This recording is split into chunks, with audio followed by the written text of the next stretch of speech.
Nah, kita masuk pada pembahasan yang pertama, yaitu pengertian keterampilan berbicara. Apa sih keterampilan berbicara itu? Nah, keterampilan berbicara itu merupakan keterampilan berbahasa yang paling mendasar. Pada hakikatnya, berbahasa itu adalah berbicara atau bertutur.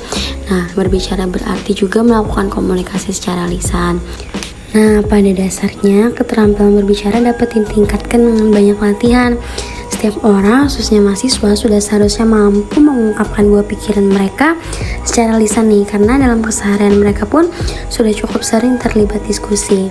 Diskusinya baik diskusi dalam kepentingan perkuliahan di kelas maupun diskusi lainnya, itu termasuk organisasi. Nah, berbicara merupakan keterampilan berbahasa yang produktif.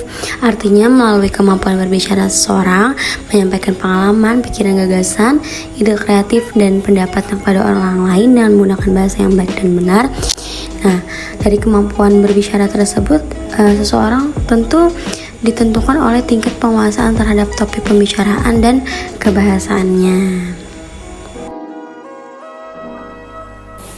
Keterampilan berbicara menurut para ahli sebagai berikut. Yang pertama, menurut Henry Guntur Tarigan dalam bukunya Berbicara sebagai suatu keterampilan berbahasa, mengemukakan bahwa keterampilan berbicara adalah kemampuan mengucapkan bunyi-bunyi artikulasi atau kata-kata untuk mengekspresikan, mengatakan, serta menyatakan pikiran, gagasan, dan perasaan. Pendengar menerima informasi melalui rangkaian nada, tekanan, dan penempatan persendian. Jika komunikasi berlangsung secara tatap muka ditambah lagi dengan gerak tangan dan air muka atau mimik pembicara. Yang kedua, menurut Jago Tarigan, menyatakan bahwa berbicara adalah keterampilan menyampaikan pesan melalui bahasa lisan. Yang ketiga, menurut Arsyad dan Mukti US, mengemukakan bahwa kemampuan berbicara adalah kemampuan mengucapkan kalimat-kalimat untuk mengekspresikan, menyatakan, menyampaikan pikiran, gagasan, dan perasaan. Selanjutnya, teknik dan pengklasifikasian keterampilan berbicara. Terdapat beberapa teknik berbicara yang harus dikuasai untuk mendapatkan kemampuan atau keterampilan berbicara, yaitu sebagai berikut. A. Teknik berbicara yang baik. Bicaralah ramah pada setiap orang. Perkataan atau artikulasi pun harus jelas agar tidak terjadi miscommunication. Perhatikan pula pemilihan kata. Meski bertujuan baik, jika salah berkata-kata, maka tujuan itu tidak akan tercapai. Lakukan kontak mata pada lawan bicara.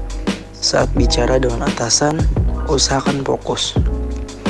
Bicara seperlunya, jangan ngelantur, sehingga intinya malah tidak jelas. Kalau atasan memancing kita membicarakan masalah personal seorang rekan sekerja, sebagai bawahan yang profesional, sebaiknya kita berbicara diplomatis. B. Teknik berbicara di depan umum. Berbicara di depan umum bukanlah soal bakat. Kemampuan tersebut bisa dilatih dengan kepercayaan diri dan kuasai bahan pembicaraan.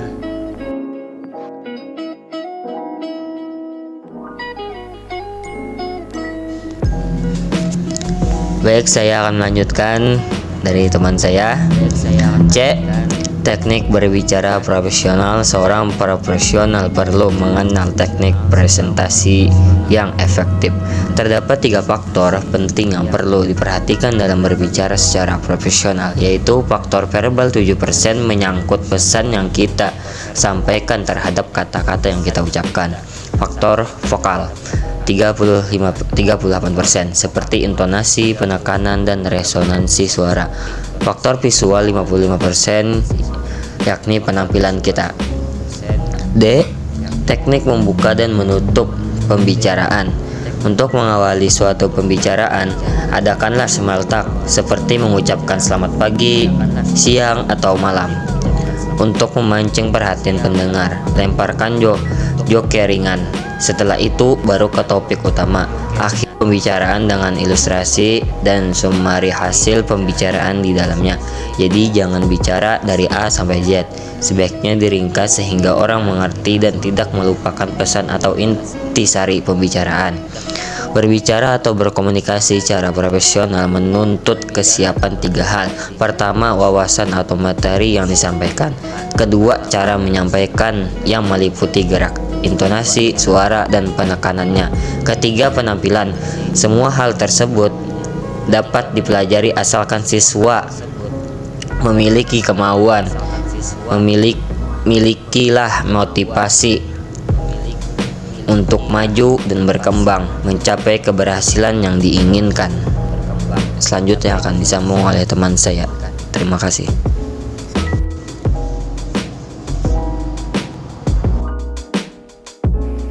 Adapun pengklasifikasian berbicara beraneka ragam sesuai dengan landasan atau sudut pandang yang dipedomani.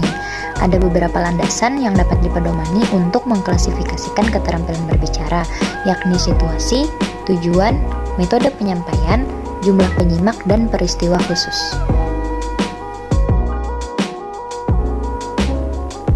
Bentuk-bentuk keterampilan berbicara. Yang pertama, ada monologikas, yang mana merupakan suatu ilmu tentang seni berbicara dengan monolog, di mana hanya ada seorang yang berbicara. Bentuk dari monologika yang sangat penting adalah proses dalam menyampaikan ide atau gagasan kepada orang lain di depan umum. Sebagai contoh, berpidato.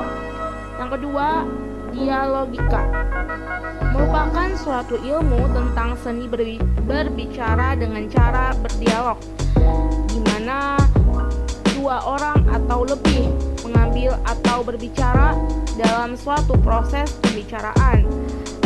Bentuk dialogika yang sangat penting adalah diskusi, berunding, tanya jawab, debat, dan percakapan. Dan yang terakhir dari bentuk-bentuk keterampilan berbicara ini adanya prinsip umum dalam berbicara. Pada kegiatan berbicara, tentunya ada hal yang mendasari di dalamnya. Ada beberapa prinsip pokok, antara pembentukan paling sedikit, yaitu 2 orang memakai bahasa yang dipahami bersama, menerima atau mengakui daerah referensi umum, adalah proses tukar pikiran antar partisipan, penyampaian gagasan dengan tujuan melaporkan, meyakinkan, dan menghibur seseorang.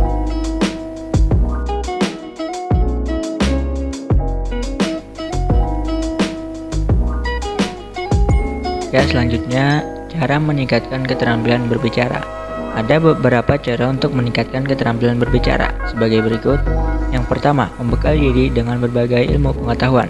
Yang kedua, rajinlah memperhatikan orang lain dalam berbicara untuk mengambil hal-hal penting tentang cara mereka menyampaikan sesuatu. Yang ketiga, buatlah pidato sendiri di rumah, contohnya bisa di muka cermin. Yang keempat, ikutlah berbagai forum yang banyak melibatkan kegiatan berbicara. Yang kelima, membiasakan diri untuk berbicara pada forum-forum. Yang keenam, bersedia menjadi pembicara dalam diskusi dan sejenisnya dengan kegemaran dan minat masing-masing. Yang ketujuh, ada baiknya membaca buku yang berisi petunjuk atau pedoman bagaimana berbicara yang baik.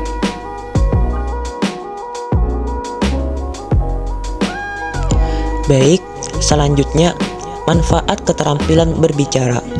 Kegiatan berbicara selain untuk berkomunikasi juga bertujuan untuk mempengaruhi orang lain dengan maksud apa yang dibicarakan dapat diterima oleh lawan bicaranya dengan baik. Adanya hubungan timbal balik secara aktif dalam kegiatan berbicara antara pembicara dengan pendengar akan membentuk kegiatan berkomunikasi menjadi lebih efektif dan efisien. Maka dari itu, dengan memiliki keterampilan berbicara, gagasan dan ide akan mudah untuk disampaikan kepada individu dan kelompok. Berikut merupakan manfaat dari skill berbicara. Yang pertama, komunikasi antar individu dan kelompok menjadi lebih efektif. Yang mana berkat adanya keterampilan berbicara, menjadikan komunikasi lebih baik. Lalu yang kedua, melancarkan pertukaran informasi. Dengan adanya keterampilan berbicara, sebuah pertukaran atau berbagi sumber informasi jauh akan lebih baik lagi. Ketiga, menambah kepercayaan diri. Jelas sekali, dengan adanya keterampilan berbicara, membuat seseorang berani untuk tampil atau speak di depan publik. Contohnya public speaking. Yang keempat, menambah karisma dan wibawa. Yap, keterampilan berbicara bisa menambah karisma dan wibawa seseorang yang mana selalu disegani dan dihormati. Yang kelima, salah satu faktor mempermudah memperoleh pekerjaan. Di saat interview dalam melamar pekerjaan, keterampilan berbicara sangat diandalkan. Hal itu bisa menjadi nilai plus seseorang. Lalu yang keenam, menambah level nilai dalam diri. Hal ini yang dapat membedakan seseorang dengan orang lain. Karena tidak semua orang memiliki keterampilan dalam berbicara. Lalu yang terakhir, bisa mendapat kepercayaan dari masyarakat. Dengan penyampaian yang baik dan mudah dimengerti, maka pasti bisa mendapat kepercayaan dari masyarakat. Selanjutnya akan disampaikan oleh teman saya.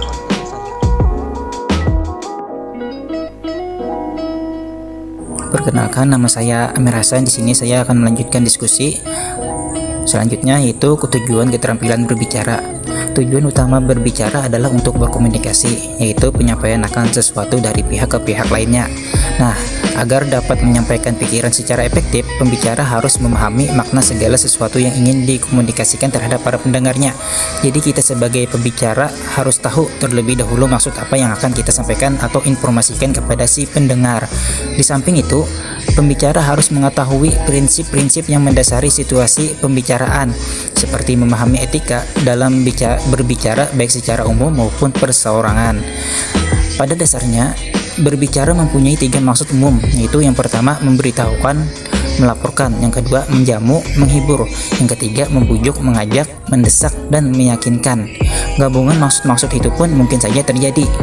Jadi ketiga maksud tadi bisa jadi terjadi dalam satu situasi pembicaraan. Lalu dari 3 tujuan umum berbicara tersebut, jika diuraikan dapat dibedakan menjadi 5 tujuan berbicara, yaitu menghibur. Jadi dalam berbicara dengan tujuan untuk menghibur pendengar, di sini pembicara berusaha untuk menarik perhatian pendengar dan menimbulkan perasaan terhibur pada diri pendengar dengan berbagai cara seperti humor, kisah-kisah jenaka, dan lain-lainnya. Yang kedua, menginformasikan. Berbicara untuk tujuan menginformasikan ini dilakukan apabila pembicara ingin melaporkan, menjelaskan sesuatu, menguraikan, menafsirkan suatu hal, memberikan suatu pengetahuan, menjelaskan kaitan atau hubungan antar benda-benda, hal, atau peristiwa.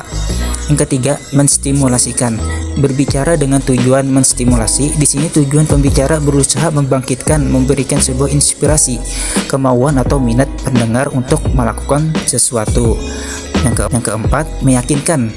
Berbicara untuk tujuan meyakinkan, di sini pembicara berupaya meyakinkan pendengar akan sesuatu. Nah, dan yang kelima, menggerakkan. Berbicara dengan tujuan menggerakkan. Nah, di sini pembicara berupaya agar mampu menggerakkan pendengar untuk mau berbuat, bertindak, atau beraksi seperti yang dikehendaki oleh sang pembicara. Jadi tujuan ini merupakan kelanjutan dari tujuan meyakinkan, karena si pembicara harus meyakinkan terlebih dahulu lawan bicaranya. Mungkin itu saja penyampaian diskusi dari kelompok kami. Pokoknya salah khilaf mohon maaf. Sekian, wassalamualaikum warahmatullahi wabarakatuh.